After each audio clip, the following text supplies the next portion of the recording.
Jeez. It happens like that. I guess so. Yes. All right, so Bleacher Report has their top 100 players of all time. And this kind of goes back to why, and you, by the way, you said what's NBA. NBA, okay. NBA. And I'll run you through the top 11, and the reason we're doing 11 makes sense here in a second. Okay. But just here's the top. I'm here's always the top interested 11. as to where LeBron is on every list. Okay, here you go.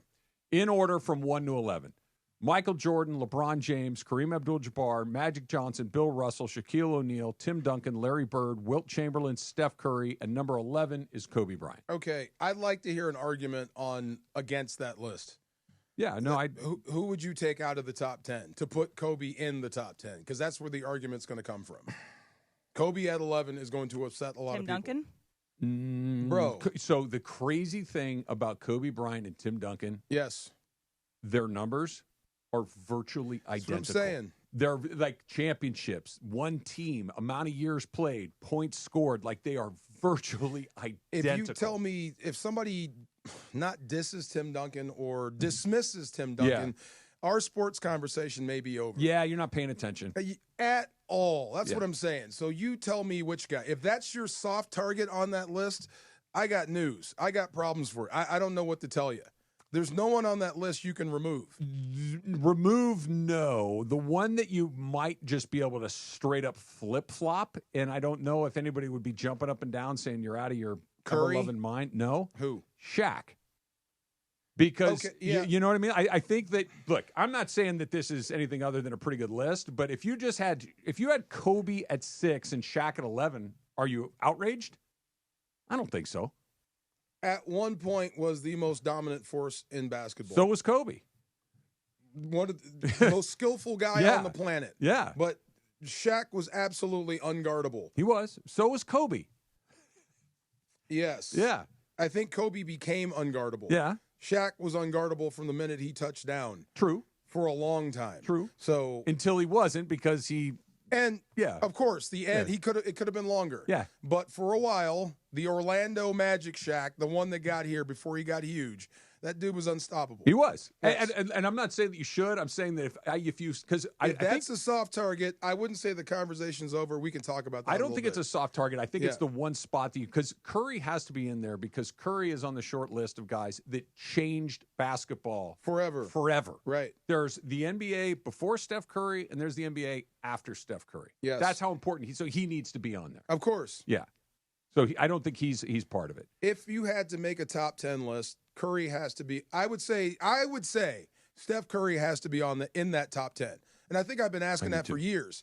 Like, if he won another championship and he enters the top 10, who falls out? So on this list, it's Kobe.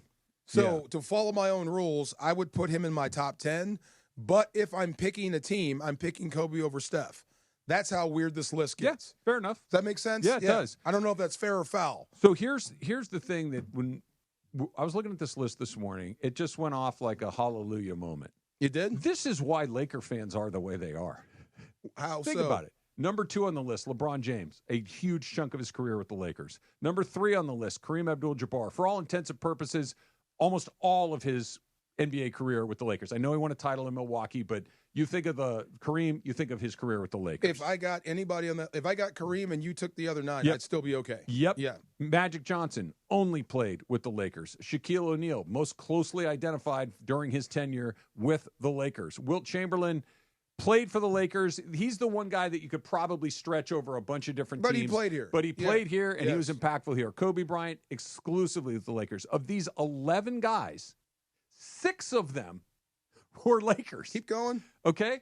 Keep going. It's not your birthright as a Laker fan to believe that I'm supposed to have the best player ever or one of the best players ever or the current best player in the league on your team at all times. Only that's exactly what it's been. Well, no, that's what I expect. That's what the Lakers that is are. A wildly disproportionate amount. That's over 50% of that list are Lakers. That's it. So take this soundbite and send it to Luka. Yeah. Every day. I hope when he's walking by when he's getting ready to walk out and he sees his bed, he doesn't do what you did. Yeah. I hope he goes downstairs and starts running because we're expecting you. This is our expectation. Yeah. Sir. It's if you got one of those guys, right? Like San Antonio. They got Tim Duncan. Awesome. We got one of the best ever. He was in our town for 20 years. He won us 5 titles. Woo! Yeah. The Lakers got 6. 6 in the top. They got 6 guys. You in look the top at 11. The Celtics have 2. The Celtics are the second most prestigious organization. Russell and Bird. Bird. Yeah. Okay. The Bulls have 1 in Michael. Michael Jordan, right? The Warriors have 1. The Lakers have 6 of these guys. And that's why all spread out. We are the way that we are. That if you go a few years without winning a title, it's like, what's wrong with the league? Nothing. This is the way that it goes. Correct. This is the way that it goes for every other team in the league, only you get Luka, but right up against LeBron, and it's like, okay, here's the next guy for the next, 10 years? Yeah. Odd. That's why everybody hates the Lakers, yes. too. Well, I could care if they hate. Yeah. I mean, do you care? Not at all. Yeah, I could care less at all. Yeah. Yeah. I mean, the only fan base I care about, is Boston. It's personal. Everything else, I can care if you hate. Yeah, but I think Emily's point's a good Yeah. one. This is why I don't care that they do, Yeah. but this is why that everything that can happen seems to break in their favor. That if Yes. there's an opportunity for it to go a way where it will this help or hurt the Lakers, it almost always helps the Lakers. There's a great free agent. Oh, here comes Shaq. Oh, the weirdest, most out of the blue, bizarre trade of all time. Oh, it helps the Lakers. It's Luka Doncic. LeBron James becomes a free agent. Where does he choose to go? Oh, he chooses the Lakers. A draft day trade for a good center in Vlade Divac, but for one of the greatest players of all time out of high school, oh, yeah, that goes to the Lakers. It's just, this is why the prism that we look through the Lakers is so wildly skewed because of a list like this.